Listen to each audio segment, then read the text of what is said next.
아침에 시작을 알리는 글로벌 주식 라이브 월스트리트 모닝 브리핑 3월 19일 오늘은 목요일 방송 시작하도록 하겠습니다. 여러분 안녕하세요. 저는 여도은입니다. 3주째 지속이 되고 있는 전쟁 그리고 밤사이에는 FOMC 결과가 또 시장에 전해졌는데 파월 의장의 발언이 시장에 전달되고 나서 시장은 조금 더 하락폭이 늘어났습니다.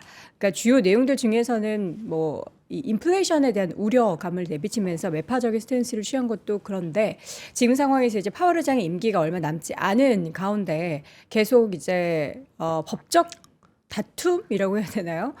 그런 문제들이 만들어지고 있는 상황에서 파월 의장은 임기가 끝나고 나서도 계속해서 의장직을 대신하여 지속을 할 수 있는 그 가능성을 또 언급을 했습니다.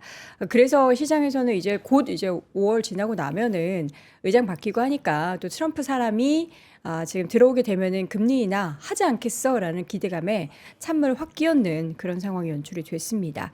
자, 이 가운데 또 밤사이에는 이란이 지금 계속 에너지 시설을 공격한다. 그러니까 먼저 그 공격의 주체가 이스라엘이 이란의 에너지 시설을 공격하자 이란은 다른 중동 아랍 국가들에 있어서의 에너지 시설을 공격을 서로 하고 있습니다. 그러면서 유가에 대한 또 부담감, 우려감이 있는 그런 모습이 그대로 국제유가에 반영이 되는 모습이었고요.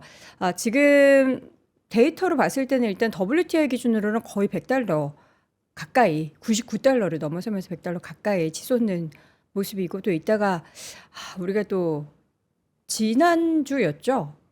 제 기억이 맞다면 지난주였을 겁니다. 시장의 변동성이 극으로 치닫으면서 이제 117달러, 9달러까지 막 넘어섰던 그날의 악몽이 부디 오늘은 연출되지 않았으면 하는 바람입니다. 거기에 더해서 이제 마이크론 테크놀로지의 실적 발표가 장 끝나자마자 있었는데요. 끝나자마자 발표를 했을 때는 시장 분위기가 괜찮았거든요. 상승세를 보였는데 지금은 또 마이크론 테크놀로지의 애프터마켓의 움직임 한번 주가 잠깐 볼까요? 현재 구간에서는 1.78% 하락합니다. 그러니까 위스퍼 넘버도 상회를 했고 시장 예상치도 상회를 했는데 왜 지금 주가는 하락을 하는지 지금 어닝콜이 진행이 되고 있는 가운데 궁금합니다. 그런 내용들 한번 전반적인 부분 체크를 한번 해보도록 하겠습니다. 자, 먼저 글로벌 시황면 오늘도 박명성님과 함께 월가 뉴스레터 열어보도록 하겠고요. 계속해서 이번 주에도 지속되고 있는 중동 관련한 전쟁 특집 인터뷰를 진행을 하고 있죠. 글로벌 인터뷰 오늘 서강대학교 유로메나 연구소 박현도 교수 모시고 자세한 중동 상황들 한번 짚어보도록 하겠습니다. 자, 먼저 글로벌 시황맨 박명성이 함께하죠. 어서 오세요. 네, 안녕하세요. 네. 자, 마이크론 테크놀로지 실적 발표 후에 주가가 지금 하락하고 있는데 별로 안 좋네요. 네. 왜 그러는 걸까요, 이게? 제가 채팅창에 그 얘기를 계속 읽고 있었는데 우리 통신원분들 뭐 여러분들이 하는 말이 진짜 다 맞아요. 진짜 마이크론 실적도 괜찮았는데 네. 선방했는데 주가가 빠지고 있는 거고요. 이게 뭐 컨퍼런스 콜에서 뭔가 안 좋은 게 나와서 이렇게 된 것도 아니에요. 왜냐하면 컨콜 시작하기 전부터 주가 변동성이 좀 계속 있었다가 시작하기 전에 이미 하락 전환을 했었고 그리고 나서 지금 계속 컨콜 시작해도 못 올라오는 그런 상황이라고 보시면 될 것 같고요. 뭐 지금 오늘은 뭐 안 된다. 오늘은 뭐 기관이라도 좀 사야 된다. 뭐 다른 거 단타 쳐야 된다. 이런 얘기들이 나오고 있는데 오늘은 그게 맞습니다. 명확하게. 왜냐하면 세 가지 이슈라고 정리하시면 되는데요. 첫 번째가 이제 유가가 또 이스라엘 얘기 많이 하시더라고요. 이스라엘이 끝낼 생각이 없어요, 진짜로. 네. 그 생각이 있기 때문에 계속 전쟁과 관련된 노이즈가 지속되고 있고요. 그래서 유가가 올라갔고 한번 떨어졌고 그리고 두 번째로는 FOMC 파월 의장이 나와서 연설하는 동안 그리고 또 이제 인터뷰하는 동안 그러면서 한번 더 떨어졌습니다, 시장이. 그리고 나서 이제 장 끝나고 마이크론인데 요거라도 좀 어떻게 해주면 오늘 국내 증시 조금 괜찮을 수도 있지 않을까 싶었는데 숫자는 좋았습니다만 그러니까요. 지금 주가가 1% 넘게 2% 가까이 하락을 하고 있기 때문에 요 세 가지가 다 악재예요. 그래서 오늘은 뭐 별 수 없는 그런 하루가 될 것 같다라고 보시면 될 것 같고요. 아이고. 자, 그러면 어떤 얘기들이 있었는지 하나씩 한번 정리해 보도록 하겠습니다. 네. 자, 여기 보시는 것처럼 3대 지수 그리고 러셀 2000까지 4개 지수 모두 두 번의 하락을 겪었죠. 장 시작하자마자 한번 떨어졌고요. 그리고 장 중에 한번 더 떨어졌습니다. 이 시작하자마자가 제가 말씀드린 것처럼 유가 급등으로 인해서 하락을 했고요. 유가 먼저 보여드리면 99달러, 100달러 근처까지 또 올라갔습니다. 잠시 후에 말씀드리겠지만 이스라엘이 또 이란의 천연가스 시설을 타격을 하면서 그러면서 유가가 좀 올라갔다라고 보시면 될 것 같고요. 이란은 또 뭐 가만히 있지 않죠. 그러면서 계속 위협적인 메시지를 던지고 있기 때문에 유가의 상승으로 한번 떨어졌다 보시면 되겠고요. 여기가 이제 파월 의장이 나와서 대화하는 그런 장면이었어요. 그러면서 금리가 또 1.6% 상승했죠. 금리가 쭉 내려가는 줄 알았더니 다시 올라왔기 때문에 이거 보면서 아마 트럼프 대통령은 또 전전긍긍하지 않을까, 아마 오늘 또 트윗을 좀 올리지 않을까 생각이 드는데, 거기서 뭐 잠시 후에 많은 얘기가 나왔습니다만 잠시 후에 정리해드리고요. 스태그플레이션까지는 아니지만 지금 유가가 어떤 문제를 일으킬지 굉장히 중요한 구간이다. 명확하게 판단할 수 없는 그런 구간이다. 그래서 당분간 지켜보는 게 좋을 것 같다라는 건 다시 해석하면 당장 금리를 내릴 생각이 없다라는 부분도 있기 때문에, 그래서 쭉 이렇게 미끄러져 내리고 말았습니다. S&P 500 종목 맵 봐도 별게 없어요. 말씀드릴 만한 게 없고요. 샌디스크가 좀 올라왔는데 본장에서 올라왔을 뿐이지, 이게 또 시간외에선 마이크론 테크놀로지 주가가 빠지면서 같이 아마 밀리고 있을 거예요. 지금 마이크론이 1.5% 밀리고 있고요. 샌디스크 역시 현재 1.5% 정도 하락이 나오고 있습니다. 네. 그렇기 때문에 메모리도 조금 분위기가 좋지 않다. 일단 장 끝나고는 분위기가 좋지 않다라고 보시면 될 것 같고, 러셀 2000 역시 마찬가지입니다. 오늘은 유가와 금리로 인해서 팡팡 무너지고 희망이 됐었던 반도체마저 지금 시간외에서 힘을 조금 잃고 있다. 이렇게 정리하는 게 맞겠고요. 네. 달러 인덱스 100 찍었습니다. 다시 한번 100까지 올라왔다는 건 국내 증시에 걱정이 하나 더해지죠. 환율 걱정을 하나 더 할 수밖에 없습니다. 미국은 그런 걱정이 조금 덜 하지만 국내 증시는 환율까지 압박이 삼중고로 오기 때문에 부담이 좀 작용될 가능성이 크고요. 금값은 좀 떨어졌어요. 4,823. 또 나오네. 없는 줄 알았는데. 그래서 4,823이고요. 근데 이게 요즘에는 그렇게 막 안전자산이라고 보지 않죠. 시장에서 많이 거래되는 그런 자산이죠. 그렇기 때문에 떨어진 게 그렇게 좋다고 보지는 않습니다. 비트코인 가격 역시 5% 가까이 좀 하락이 나왔습니다. 최근에 괜찮다가 전반적으로 위험자산이 오늘 하루만큼은 전반적으로 좀 선호 심리가 떨어질 수밖에 없었던 하루였다고 보시면 될 것 같습니다. 네. 자, 지금 시장 상황이 계속 그랬지만 3주 내내 계속 그랬지만 여러 가지 악재들이 오늘은 엎친 데 덮친 격으로 좀 중첩돼 있는 것 같아서 이게 또 빠르게 해소가 될지 여부가 관건일 것 같은데요. 일단은 천연가스 시설을 타격했다. 사실 그동안 유가는 많이 올랐어도 천연가스 가격은 좀 괜찮았었잖아요. 근데 이제는 에너지 전반으로 좀 이게 확대가 되겠네요. 그쵸. 유가, 천연가스 뭐 다 같이 많이 올랐던 건 맞는데, 근데 이번에는 또 최대 천연가스 시설이라고 하니까 네. 이게 또 부담이 되는 것 같습니다. 이란 내에서 최대. 그러니까 이스라엘이, 어제도 말씀드렸지만 이스라엘이 전쟁을 끝낼 생각이 없어요. 지금 시나리오는 그게 맞는 것 같아요. 많은 분들이 그렇게 추론을 하셨죠. 미국은 끝내고 싶고 이란은 더 이상 여력이 없고, 여력이 거의 점점 떨어지고 있고, 물론 아예 없다고는 볼 수 없지만 그런 상황에서 이제 이스라엘이 끝내고 싶지 않은 거죠.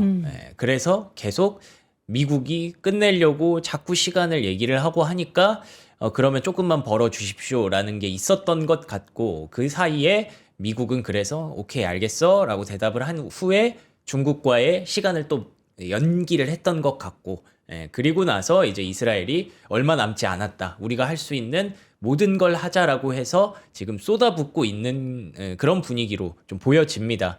그래서 물론 지금은 계속 쏟아붓고 있기 때문에 유가가 좀 올라가지만 어쩌면 클라이막스일 수도 있지 않을까라는 기대감도 있는데, 뭐 아직은 일단 올라가는 과정에서는 그걸 얘기하기 쉽지 않죠. 그런데다가 미국 지원 하에 우리는 공습을 한 거다라는 얘기를 했습니다. 사실 이스라엘이 이렇게 하는 거는 결국에는 미국의 승인 없이는 못합니다. 그렇기 때문에 미국과 합의가 되어 있는 상황에서 했다라는 얘기를 지금 하고 있는 것 같고요. 그럼에도 불구하고 미국은 조금은 난처한 그런 입장을 계속 보일 수밖에 없겠죠. 자꾸 이렇게 얘기를 하고 다니니까. 그러니까 미국도 곤란한 그런 상황으로 계속 가고 있는 것 같습니다. 뿐만 아니라 어제 그 라리잔이라는 핵심 인물을 사살했다라는 그쵸. 얘기를 드렸었는데 오늘 또 한 명을 더 죽였어요. 이란 정보부 장관을 사살했습니다. 그러니까 지금 이스라엘이 그 생각이 맞는 것 같아요. 얼마 남지 않은 시간 동안 그 이스라엘이 그동안 그 지역에서 당한 역사가 있었잖아요. 그 역사를 되풀이하지 않기 위해서 네타냐후라는 사람이 이번만큼은 후환을 좀 최대한 줄여놓겠다. 지금 기회를 놓칠 수 없다라고 생각하는 것 같습니다. 뭐 저는 유대인도 아니고 아랍인도 아니기 때문에 명확하게 그 감정을 공감할 수는 없지만 그렇지 않을까라고 보고 있고요. 그래서 지금 이틀 사이에 3명을 죽였어요. 정부 고위 관료를. 안 그래도 이란은 그 지금 지도부 시스템이 굉장히 많이 무너져 있는데 거기다가 이제 중요한 사람 주요인을 3명을 죽였으니 이렇게 되면은 이란은 계속 힘이 약해질 수밖에 없죠.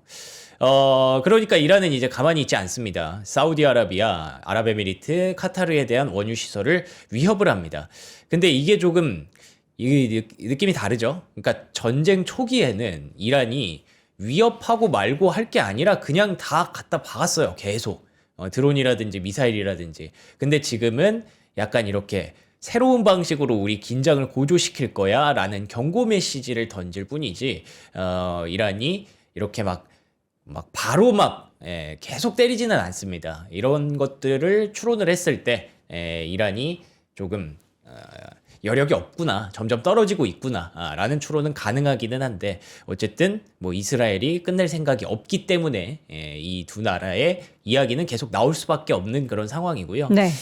트럼프 대통령은 뭐 지금 별로 기분이 썩 좋지 않습니다. 일단 첫 번째로 안 그래도 그 나토에게 약간 자존심 상하는 그런 SOS를 쳤는데 아무도 들어주지 않았죠. 제가 듣기로는 딱 하나 나왔거든요. 아랍에미리트. 아랍에미리트 빼고는 아무도 같이 하기로 얘기를 하지 않았습니다. 그렇기 때문에 뭐 난 괜찮아. 어차피 난 세니까 라고 어제 굉장히 쿨한 척을 했습니다만 근데 또 보면은 과연 우리가 뭐 이렇게 하면 어떨까? 과연 그 무관심한 동맹국들이 가만히 있을까? 이러면서 계속 삐진 티를 계속 내고 있는 그런 상황입니다. 네. 뿐만 아니라 악시오스 보도에 따르면 미국과 이스라엘의 의견이 확실히 좀 갈리고 있는 듯하다라는 느낌을 계속 준대요. 이스라엘 doesn't hate the cows잖아요. 이스라엘은 이 혼돈을 싫어하지 않는다는 거죠. 이 혼돈으로 인한 유가의 상승과 물가 부담 이런 것들을 트럼프 대통령은 짐으로 생각하지만 이스라엘은 전혀 그렇게 생각하지 않는다라는 점에서 두 사람의 의견이 조금은 엇갈리는 모습을 보이고 있는 것 같습니다. 근데 둘이 손을 잡고 일단 시작을 했으니 결국 손을 잡고 끝내야 하니 미국도 약간 좀 끌려다니는 게 있는 것 같고요. 그거를 뭐 계속 참다가 뭐 좀 안 되겠다 싶으면 거기서 이제 억제를 하겠죠. 결국 여전히 키는 트럼프에게 달려 있지만 그 키를 언제 사용할지에 대해서 고민을 하고 있다라고 볼 수 있을 것 같습니다. 그런데다가 이제 쿠바까지도 다음 타깃을 쿠바로 잡았는데 쿠바까지도 이제 굴복 없는 저항을 하겠다라고 하면서 최근에 뭐 전국적인 정전 사태가 있었다면서요. 근데도 이거를 부분적으로 복구하면서 미국이 자꾸 건드리는데 우리 참지 않을 거야라고 얘기하니 트럼프 대통령이 마음에 안 드는 구석들이 벌써 3가지나 생긴 거죠. 동맹국들한테도 좀 삐졌고 이스라엘이랑도 좀 틀어지고 있고 쿠바도 뭐 이렇게 저항을 하겠다고 하니 조금 마음이 불편할 겁니다. 그 중에서 뭐 딱히 할 수 있는 건 없고 일단은 유가를 잡기 위해서 존스법 여러분들 이제 대한민국 조선주가 핫할 때 한창 나왔던 얘기이기 때문에 네. 여러분들이 너무 잘 아시겠지만 혹시 모르시는 분들도 있을 것 같아서 설명을 드리면 존스법에 따르면 미국 항구 간의 상품 운송은 반드시 미국 선박으로만 이루어져야 된다라고 규정을 하고 있습니다. 그래서 뭐 하나오션이라든지 이제 현대중공업이 미국에 있는 조선소를 인수한 거잖아요. 그러면서 이제 좀 그 법안에서 좀 비껴나가고자 노력을 하고 있는 건데 그거를 일단 60일 동안 임시 면제를 결정을 했습니다. 이렇게 되면 이제 원유라든지 그리고 이제 해상 운임이라든지 이런 것들을 좀 잡을 수 있다라고 판단하는 것 같습니다. 그래서 이 부분으로 인해서 관련 ETF가 보트라는 게 있더라고요. BOAT. 예, 그래서 그게 1.6% 올랐고요. 겐코시핑 제가 가끔 보여드리는 해운주가 최근에 3일 연속 급등을 하고 있는 그런 모습입니다. 그래서 어쨌든 좀 노력을 하고 있다. 호르무즈에 대해서도 뭔가 뚫어보려고 노력을 하고 있다라는 부분을 시장에서는 또 프라이싱을 하고 있는 것 같고요. 나토에서도 이게 뭐 명확히 트럼프 대통령이 원하는 대답이라고 할 수는 없지만 그래도 호르무즈 해결책을 찾기 위해서 계속 노력하고 있다라는 얘기는 밝혔어요. 그래서 일단은 전쟁은 다시 말씀드리면 이스라엘이 멈출 때까지는 계속 이런 노이즈는 지속될 수밖에 없고 그걸 트럼프 대통령이 언제까지 용인하느냐 그리고 그 용인하는 시간 동안 과연 유가와 이 해상우님의 어떤 꼬임을 트럼프 대통령이 잘 관리를 할 수 있느냐 이게 앞으로의 관건이 될 것 같습니다. 네. 밤사이에 FMC도 있었습니다. 사실 이전까지만 해도 전쟁 전까지만 해도 FMC는 이번에 뭐 볼 필요가 있나 싶었는데 이번 FMC는 이제 물가 관련한 얘기 플러스 연준 의장, 파월 의장의 그 거취 부분에 대한 네네네. 언급도 있으면서 시장을 좀 많이 혼란에 빠뜨리게 만들었죠. 그 거취에 대해서는 제가 자료에 안 넣어가지고 네. 간단하게 말씀드리면 질문이 들어갔어요. 네. 지금 다음 차기 의장으로 내정이 된 케빈 허시 그 사람이 뭐 인준이 뭐 어디서 막힐 수 있다 이런 얘기가 좀 있단 그쵸, 말이에요. 그쵸. 예. 그렇게 되면은 어떻게 할 것이냐라고 물어봤더니 나는 그냥 법대로 한다. 그 사람이 안 되면 나는 의장직을 유지하는 게 그게 그냥 법이다. 그렇기 때문에 계속 남아 있을 거다. 뭐 이런 얘기를 했고요. 우리가 아무래도 궁금한 건 지금 연준이 이 전쟁이라는 재료와 유가 상승이라는 우려를 어떻게 판단하고 있는가 이게 제일 궁금했잖아요. 안 그래도 전쟁 이전부터 연준은 우리 물가가 부담돼서 관세로 인한 물가가 물론 일시적이지만 어떻게 될지 몰라서 지금 금리를 못 내리겠어 라고 계속 얘기를 했었고 그걸 트럼프 대통령은 아니 왜 일시적인데 못 내려 하면서 맨날 투 레이트 파월이라고 계속 공격을 했었던 그런 상황이었잖아요. 그러다가 이제 기소까지 들어갔었고 물론 그 기소는 이제 없는 것이 됐지만 그런 상황에서 과연 이 유가의 상승은 연준이 또 어떻게 판단할까 이게 되게 중요한 포인트였는데 그에 대해서 연준이 우리 이것 또한 조금 심각하게 보고 있다 이런 뉘앙스의 메시지가 나오면서 그러면서 이제 쭉 장 막판에 1시간 동안 계속 밀렸다 이렇게 네, 보시면 네. 될 것 같습니다. 자 그래서 일단 뭐 동결을 했어요. 우리가 지금 금리 3.5에서 3.75% 그대로 동결을 했고요.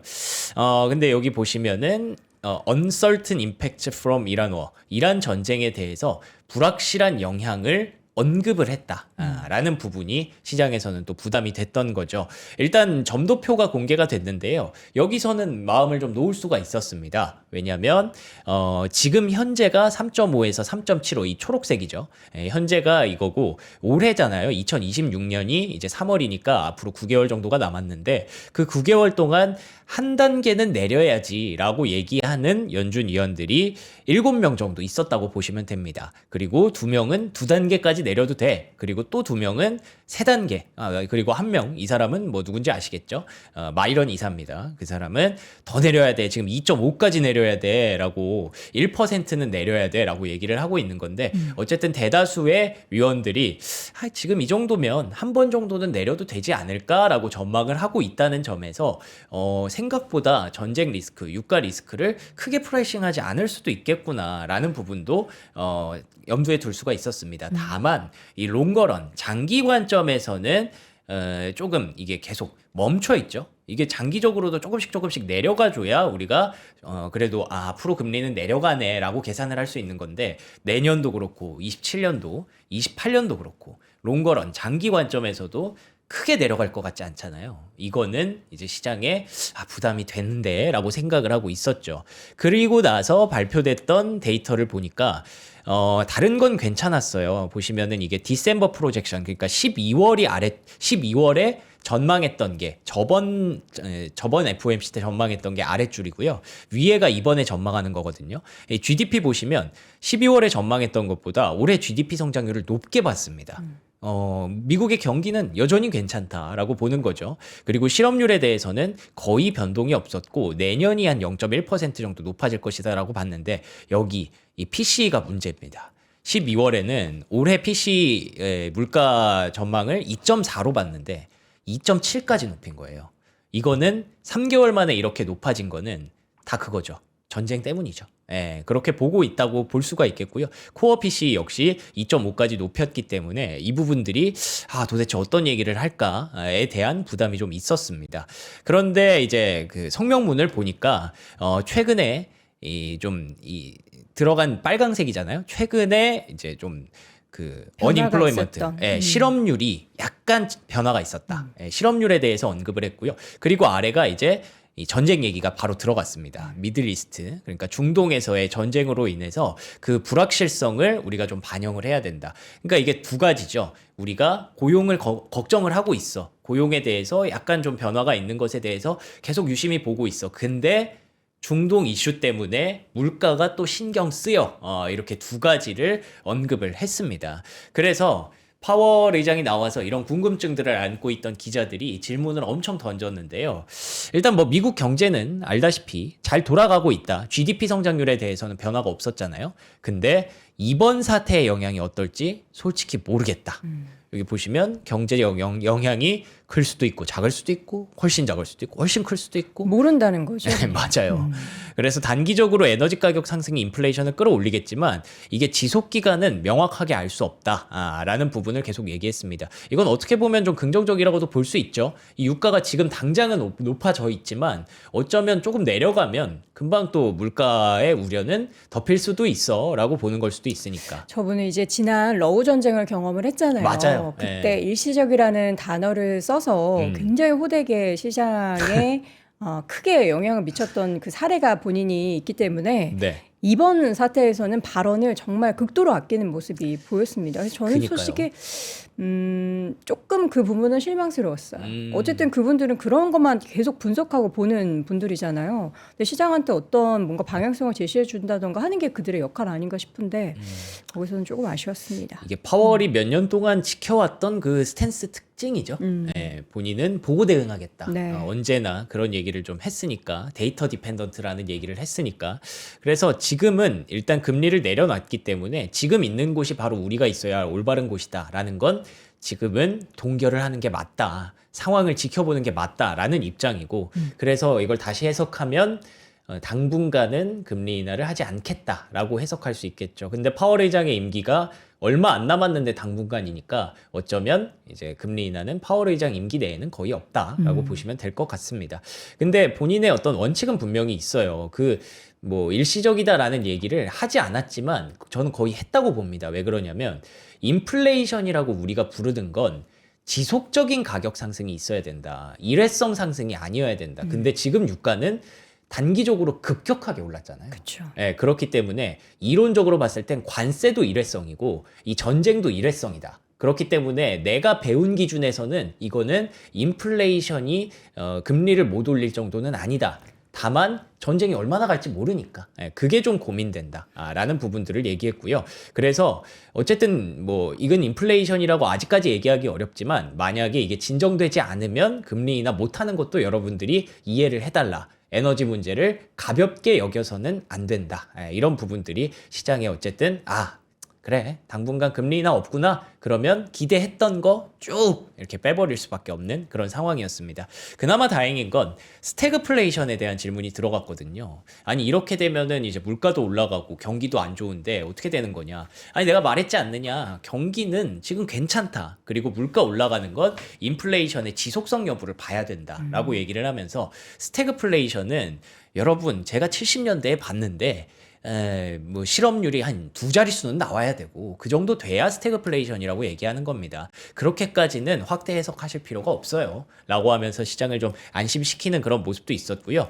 금리 인상에 대해서는 혹시 그러면 고려하지 않느냐. 만약에 스태그플레이션이라든지 뭐 그런 부분들이 있으면 금리 인상까지도 만지작거릴 수 있으니까. 근데 그거에 대해서 되게 애매하게 얘기를 한 게 시장이 생각보다 너무 금리 인상이라는 선택지를 아예 없는 것처럼 생각한다. 라고 얘기를 해버렸어요. 그러면은 우리는 그거에 대해서도 생각을 아예 안 하는 건 아니다라는 부분이잖아요. 그래서 그게 또 부담이 됐습니다. 다만 인상을 기본 베이스로 깔지는 않는다. 이렇게 두 가지의 얘기를 해서 또 이거 알쏭달쏭하기는 한데 지금 모든 그냥 경우의 수를 다 얘기한 맞아요. 거네요. 네. 1부터 10까지, A부터 Z까지 이럴 수도 있고 저럴 수도 있고 근데 그 너네가 생각하는 그거 아닐 수도 있고 근데 또 그럴 수도 있어. 근데 이제 저는 그 이 FOMC를 거의 매달 이렇게 팔로우를 하잖아요. 이런 말 한 적은 없어요. 금리 인상을 여러분들이 너무 배제하지는 말라. 이런 얘기를 한 적은 없어요. 그렇다는 건 일단 우리에게 금리 인상 할 수 메시지를 있다. 준 거예요. 네, 저는 그렇게 봅니다. 그래서 인상 가능성이 지금 높진 않지만 그래도 아예 배제하지 마세요. 라고 했다는 점이 시장에선 또 부담으로 될 수밖에 없었죠. 그러니까 의미부여 우리가 이제 밑줄을 긋잖아요. 네. 형광펜을 긋고 밑줄을 긋는 게 어느 발언에 밑줄을 긋느냐도 중요하지만 아예 전에 하지 않았던 발언을 한다라는 것에 있어서도 우리는 지금 그쵸. 그 네. 우려감을 갖는다라는 건데 모르겠어요. 저는 쭉 이번 FOMC는 보면서 그냥 파월 의장이 약간 몸살이는 그 스탠스가 과거에 있어서의 PTSD가 좀 온 것 같다라는 그런 생각이 좀 강하게 그래서 들었습니다. 뭐 유가에 대해서도 유가는 그럼 어떻게 보세요? 어떻게 전망하세요? 그랬더니 나는 그런 거 전망하지 몰라. 않아. 예, 이러고 말더라고요. 나는 그냥 대응할 뿐이지 아. 예측하지 않는다. 수비만 한다. 네, 그렇게 공격 해버리더라고요. 먼저 안 한다. 자, 근데 이 와중에 2월에 그 PPI가 네. 생산자 물가지수가 이게 또 먼저 튀어 올라가지고 또 맞아요. 역시나 인플레이션 우려가 좀 있어요. 맞습니다. 이게 그러니까 개장 전에 이미 발표가 됐었는데 그때부터 사실 좀 부담으로 작용했어요. 이 PPI도 올라가고 유가도 올라가고 이러니까 같이 두 배로 부담이 있었는데 보시는 것처럼 그냥 차트만 봐도 PPI가 올라가고 있죠. 근데 이제 생산자 물가지수라는 건 여기다 유가가 들어가게 된다면 3월 거부터는 아마 더 올라갈 가능성을 배제할 수 없습니다.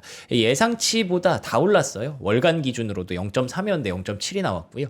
연간 기준으로도 3.0이었는데 3.4가 나왔습니다. 네. 그리고 푸드와 에너지를 제거하고 이제 그 우리가 근원 PPI라고 하죠. 그것 또한 예상치를 훌쩍 상회하는 숫자가 나와서 아, 이거 진짜 여기다가 유가까지 들어가면 어떻게 되는 거지? 금리 인하는 진짜 없겠구나. 어느 정도 이미 각오가 돼 있기는 했었죠. 근데 닉 티밀하우스 기자에 따르면 PC를 많이 본다, 연준은. 그렇죠. 네, 그렇기 때문에 PC에 반영되는 구성 요소들은 예상치보다 조금 낮게 나왔다. 그렇기 때문에 우리가 이걸 보고 당장 겁먹을 건 아니다. 라고 얘기는 했지만 이미 우리가 유가를 보고 있는 상황에서 이런 게 사실 잘 들리지는 않았죠. 근데 어쨌든 전문가들은 이렇게 보는 경우도 있다라는 부분이고요. 그래서 결국에는 우리가 얘기해야 되는 건 전쟁입니다. 사실은. 전쟁으로 인한 유가 상승이 억지가 되어야만 우리가 다시 이제 계산을 할 수 있는 부분이고요. UBS에서도 그래서 이렇게 전쟁이 장기화된다면 글로벌 증시는 한 30% 정도까지 하락할 수 있다라는 얘기를 했는데 네. 이게 3개월 이상 지속되는 장기적인 분쟁일 경우에요. 그렇죠. 지금 아직 3주니까 3개월까지 전망은 아직은 안 하고 있잖아요. 제발 네. 안 됐으면 좋겠죠. 뭐 그렇게 보고 있는데 그리고 여기 뭐 공급망 차질이 이미 왔기 때문에 그 부분들을 우리가 염두에 둬야 된다는 거고 여기 단서가 하나 있잖아요. 생산성 향상 없이. 그러나 우리는 지금 AI로 인한 생산성의 향상을 맞아요. 눈으로 보고 있죠. 그래서 여기 보시면은 장기적으로 UBS는 구조적인 요인, 생성형 AI가 생산성 증가를 견인할 잠재력에 힘입어서 시장 성장은 지속할 것이다 라고 보고 있기 때문에 우리가 만약에 실제로 3개월 이상이 지속이 돼서 30%의 급락이 온다고 한들 그러면 그때는 우리가 생산성 혁명을 만들어서 다시 시장을 끌어올릴 AI에 주목해야 된다라는 입장이기 때문에 네. 지금도 계속 우리가 봐야 할 방향성은 크게 달라지지 않았다라고 보시면 될 것 같습니다. 네. 그래서 저희가 계속 전쟁 관련한 이슈를 맞습니다. 여러분께 아침마다 특집으로 보내드리는 이유가 지금 가장 주요한 결국에는 물가든 시장에 미치는 영향이든 제일 중요한 게 전쟁 관련한 이슈이기 때문입니다. 네. 지금 유가 관련해서 이제 원유 관련한 숏 포지션의 급증이 나타나고 있다고요. 요거 그래서 유가도 많이 올랐잖아요. 네네. 그러다 보니까 이제 은근히 쇼치는 사람들이 늘기 시작했대요. 반대로 이제 네. 올라올 만큼 올라와 있다. 예. 그래서 이런 생각을 하고 있는 경우도 있다. 왜 우리가 소프트웨어 때도 봤지만 빠지니까 또 산 사람들이 그렇죠. 결국에는 좀 먹었잖아요. 예. 그리고 이 금융주에 대해서도 최근에 다시 롱 포지션이 늘고 있거든요. 네. 그리고 원유에 대해서는 반대로 다시 숏 포지션이 늘고 있다라는 건 이제 시장이 뭐 일단 지금 단기적으로는 계속 위기 구간이 점증되고 있지만 네. 어쩌면 클라이막스를 지나고 있을 수도 있다라는 기대감이 있는 거고요. 자, 그럼 종목으로 이어가도록 하겠습니다. 마이크론 테크놀로지 네. 가장 중요한 실적 발표 오늘 주인공이죠. 지금 현재 2% 넘게 빠지고 있어요. 2%요? 아, 여전히 좋지 네. 않군요. 마이크론이 근데 숫자 보시면 정말 놀라울 정도의 호실적입니다. 환상입니다. 환상. 네, 매출 보시면 예상치가 19.7. 이것도 마이크론에 대해서 뭐 실적 전망치가 너무 높다. 그리고 위스퍼 넘버라고 하잖아요. 네. 우리가 그 보고 있지 않은 예상치가 훨씬 더 높을 것이다라고 했는데 그것보다도 23.8이 놀랍게도 나왔고요. EPS 12.2달러. 와, 이거 진짜 대단한 거죠. 맞아요. 분기 EPS 12.2달러. 제조업체가 그로스 마진 보시면 75%가 나왔어요. 메모리 반도체 만드는 그것도 메모리 반도체 불과 3위밖에 안 되는 기업이 그로스 마진이 75%가 나왔다는 건 네. 이건 역으로 생각하면 SK하이닉스, 삼성전자는 진짜 그냥 돈을 쓸어 담고 있다라고 보셔도 무방한 그런 숫자들이 계속 그쵸. 나왔습니다. 근데 발목을 잡는 건 결국에는 이걸 너무 많은 사람들이 알고 있다는 거죠. 아, 이 높아지는 기대치를 더 상회할 것이다로 생각을 네. 한다라는 거죠. 그래서 제가 가끔 엔비디아를 좀 비교를 드리는데 엔비디아 주가가 못 가는 이유가 실적이 비트하지 않아서 실망스러워서인 적은 거의 없거든요. 근데 이번에 마이크론도 마찬가지입니다. 아주 이렇게 놀라운 호실적을 냈지만 이제 모든 사람들이 이 메모리 반도체 좋다는 얘기에 대해서 너무 다 알고 있는 거예요. 그렇기 때문에 다시 역으로 생각하면 이제 뭐 그 단어를 쓰긴 싫지만 마법의 선반영이라는 단어를 안 쓸 수가 없는 그런 상황이고요. 근데 미국은 또 다른데. 근데 또 이게 엔비디아 또 미국이잖아요. 그래서 엔비디아 사례를 보면은 이제 좀 많이 올라간 종목에 대해서는 약간 부담감을 느끼기도 하는구나라는 부분도 어쩌면 우리가 이해해야 될 것 같고 그리고 지금 또 매크로 상황이 별로 좋지 않은 것도 이해를 해야 될 것 같아요. 지금 그리고 뭐 자본 지출 이야기 그리고 맞아요. 사이클이 이제 정점에 다 다다른 것이 아니냐라는 이야기 등등도 마이크론 테크놀로지 부담을 애프터마켓의 주가를 하락하게 만드는데 네. 모르겠습니다. 이제 오늘 또 우리 국장은 마이크론 테크놀로지가 항상 우리 풍향계 역할을 한다라고 그쵸. 하는데 그 풍향계가 지금 똑 떨어졌어요. 네. 네. 그러니까 이게 금리도 계속 못 올린다고 하는 찰나에 이게 나왔으니까. 그렇죠. 얘 많이 올라갔는데 이거 다 우리 어느 정도 예측했는데 라고 했던 사람들이 또 이거 최근에 또 끌어올려서 신고가 경신시켜 놨잖아요. 그러니까 거기서 조금 부담을 느낀 게 아닌가. 근데 뭐 아무리 그렇게 선반영을 갖다 붙여도 저는 1, 2% 정도의 하락은 뭐 이 정도 올라간 주가에서는 충분히 가능하지 않나 싶기는 해요. 그래요? 1, 2%까지는 괜찮아요? 저는 이 정도 괜찮은 것 같아요. 지금 애프터마켓에서 3.25% 하락입니다. 자꾸 저한테 시험을 던지네 시장이. 예, 3% 하락. 그거. 물론 어제 우리나라 반도체주 엄청 올랐어요. 그쵸. 예, 예. 그렇기 때문에 여러분 한 뭐 7, 8% 올랐는데 다음날 3% 하락하는 걸로 슬퍼하실 거예요. 예, 지금은 변동성이 극으로 치닫는 그런 시장이기 때문에 오늘 마이크론 테크놀로지의 실적 발표 이후에 또 주가의 눌림목이 이게 단기적인지 아니면 정말 그 뭔가 업황에 있어서의 정점을 찍은 것인지에 대해서는 여러분들 마음속에 답지가 있을 것 같습니다. 네. 자, 마이크론 테크놀로지 실적 어떻게 좀 세부적으로 뜯어 보실 거예요? 네, 그래서 이것만 네. 보시면 아까 말씀해주신 그게 있어요. 굳이 하나 책을 잡자면 이거예요. 익스펜스, 지출이.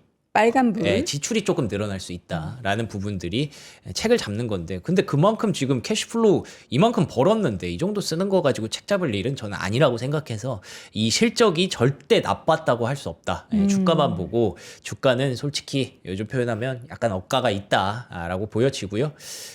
여기 뭐 코멘트도 몇 개 있었는데 뭐 다 똑같은 얘기긴 합니다. 이번에 정말 실적 좋았고 앞으로도 기록 경신을 기대한다. 그리고 배당금도 30% 인상한다고 합니다. 그렇기 때문에 그냥 배당금 나오는 만큼 좀 빠지나 뭐 이 정도 생각하셔도 무리는 없을 것 같습니다. 네. 제가 왜 반도체에 대해서 그래서 이렇게 얘기를 드리냐면 계속 반도체 얘기가 시장을 덮고 있어요. 그쵸. 그러니까 어제 그렇게 장 분위기가 안 좋았는데도 불구하고 반도체는 갔잖아요. 뭐 물론 마이크론에 대한 기대감도 있었습니다만 AMD 같은 경우에는 어제 리사수 CEO가 삼성전자 주주총회에 등장을 했었죠. 그러니까 요즘 상황 돌아가는 게 그렇잖아요. 우리가 가서 만나달라고 해도 만나줄까 말까 했던 사람들이 자꾸 한국에 오잖아요. 리사스도 그렇고 젠슨왕도 젠슨왕도 그렇고 뭔가 필요한 게 있으니까 오겠죠. 그래서 그 AMD가 이제 HBM4 메모리와 DDR5 메모리 이런 것들을 공급하기로 합의했다라고 하니까 주가가 올라가더라고요. 그 하락장, 조정장 속에서도 이렇게 올라가는 걸 보면서 아, 메모리의 힘이 확실히 여전히 있구나라는 걸 볼 수 있었고요. 엔비디아 같은 경우에도 중국향 움직임을 지속하는 가운데 그 그로크 칩 요게 중국향으로 좀 적응을 시킨다고 합니다. 이렇게 되면 요거는 여러분들 엔비디아 GTC에서 보셨죠? 땡큐 삼성, 삼성이 만들어주는 칩이기 때문에 이런 것들은 계속 좋은 이야기들은 계속 도처에 깔려 있다라는 것도 보시면 될 것 같고요. 그리고 광고 관련주도 루멘텀, 코이어런트, GTC 때문에 조금 빠지더니 금방 또 올라왔어요. 본인들의 올해 전망이 괜찮다라는 부분들을 어떤 컨퍼런스에서 공개를 했다고 하더라고요. 그리고 니케이에서는 요즘 그래서 이 분위기를 보니까 AI 칩 테스트 하는 게 차세대 병목이 될 수 있다라는 얘기를 하더라고요. 무슨 말이에요, 이게? 그러니까 이제 우리가 소부장 얘기를 많이 하잖아요. 그 장비에서 테스트 장비들이 있잖아요. 네.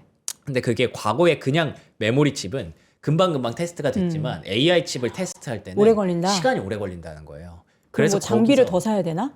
그럴 수 있겠죠. 그 시간을 줄이려면 몇 개를 더 깔아야 될 수도 있겠죠. 네. 그래서 차세대 병목 가능성이 있다. 이걸 일본에서 얘기를 좀 했더라고요. 그래서 계속 반도체에 대한 하드웨어에 대한 긍정적인 얘기들은 뭐 끊임없이 나오고 있다. 네. 이렇게 보시면 될 것 같습니다. 레드캣 홀딩스도 실적을 발표를 했죠. 네, 그렇습니다. 드론주죠. 네, 드론주라서 일단 최근에 워낙에 뭐 세상 전부가 드론에 주목을 했기 때문에 그 이란 때문에 그래서 주가는 이미 올라와 있었고 매출은 선방했지만 EPS가 조금 안 좋았다는 점에서 시간의 주가가 하락을 면치 못하고 있기는 합니다. 여러분들 이 종목 아세요? 스워머라고 있는데 뭐예요? 이게 5달러인가? IPO 가격이 5달러였는데 네. 이틀 만에 지금 55달러가 됐거든요. 왜 뭐 때문에 올랐어요? 이게 드론 관련주고 드론 소프트웨어 관련주인데 상장과 동시에 텐백업. 마침 와. 또 이란 전쟁에 드론 엄청 쓰는데 거기서 뭐 러시아가 이란한테 소프트웨어로 백업을 해준다 만다 이런 얘기 나오는데 이게 딱 상장하니까 바로 그냥 텐백어가 간 거예요. 그래서 지금 드론 관련주에 대해서는 뭐 여전히 관심은 높다. 근데 뭐 실적이 레드캣 홀딩스에서 실적이 한번 봐줘야 되는 날이었는데 실적이 막 EPS가 엄청 잘 나오는 그런 섹터는 아직은 아니다라는 네. 거 나왔고요. 메이시스가 여전히 가이던스를 조금 조심스럽게 제시를 했어요. 메이시스는 왜 그 부동산 안 팔까요? 계속 딜이 오고 하는데 정말 글쎄요. 주요 자리에 있어가지고 그 얘기가 작년에 진짜 많았는데 아, 맞아요. 왜 안 파는지 모르겠어요. 약간 좀 본인들은 백화점이다 보니 그에 대한 좀 자부심이 있으려나 싶기도 하고요. 주가가 이렇게 빠지는데. 네. 그래서 조심스럽게 가이던스를 제시했지만 주가가 많이 빠져서 그런지 네. 조금 올라오기도 했습니다. 실적은 내일은 이제 알리바바와 페덱스 주가가 나올 실적이 나올 예정이고 플래닛 랩스도 우주 관련주인데 이것도 실적이 발표되니까 파이어플라이와 함께 여러분들 참고하시면 좋을 것 같습니다. 네. 메타에서 크리에이터한테 혜택을 제공한다. 이게 좀 무슨 말이에요? 재밌더라고요. 빅테크 얘기를 조금 하고 넘어가려고 하는데 메타 여러분 혹시 인플루언서 계시다면 아, 저는 이제 인플루언서 원하는 사람, 호소인. 팔로워 10만 명까지는 안 되나요? 아, 저는 유튜브 다 포함해서도 5만? 아, 아깝네. 10만 명이 되면요. 그거를 인증을 하고 페이스북에 뭘 올리죠? 네. 그러면 월 1,000달러를 준대요, 메타가. 1,000달러면은 100만 원 아니에요? 한 140만 원, 150만 네, 원 150만 지금 환율로? 네. 뭐, 근데 나쁘다. 그 올리는 거 그냥 아무것도 똑같이 안 올리면 하는데. 되잖아요. 딴 데 올리는 거를 똑같이 올리면 되는 네. 건데 100만 명 이상 인는 아, 사람에게는 유튜브 우리 그럼 3% 해야겠네. 맞네. 3% 290만이니까 그것도 되나? 일단 뭐 그게 이게 뭐 큰 돈은 아닐 수 있지만 이제 150만 원을 일단 받고 시작합시다. 개인이랑 뭐 법인이랑 되는지 잘 모르겠어요. 상관없겠죠. 모르겠지만 예. 어쨌든 그런 게 있대요. 그래서 뭐 이거를 뭐 어쩌라는 거야 하실 수도 있지만 제 생각에는 그래요. 결국엔 데이터 싸움이잖아요. 네. AI를 돌리기 위한. 예. 근데 테슬라가 일론 머스크가 X를 갖고 있는 것처럼 그리고 구글이 구글과 유튜브를 갖고 있는 것처럼 메타가 물론 인스타그램이 있지만 페이스북이 많이 죽었잖아요. 페이스북을 좀 살려놔야 레딧이나 이런 거랑 비교가 되잖아요. 그래서 거기서 데이터를 좀 확보하기 위한 그런 노력인 것 같습니다. 네. 결국에는 메타가 최근에 사람 엄청 잘랐죠. 그리고 나서 네비우스에 투자했고 크리에이터 혜택도 제공하고 이런 거 보면 AI에 엄청 진심이다. 잠깐만 지금 100만 명 이상의 사람에게 월 3,000달러니까 우리 290만이잖아요. 네. 그러면 3,000달러 받을 수 있다. 그렇죠. 만약에 그게 되면. 네. 그럼 이거 이제 회사 측에 한번 얘기를 해보겠습니다. 그래서 그렇게 데이터를 좀 확보하려는 그런 움직임이 지속되고 있다라는 거고요. AI에 대한 방향성은 이렇게 물밑에서 지금 뭐 금리 문제도 있고 유가 문제도 있지만 다들 엄청 하고 있다는 거예요. 메타버스 사업부도 확실히 좀 축소를 한다고 합니다. 그 이름 바꿔야죠. 예.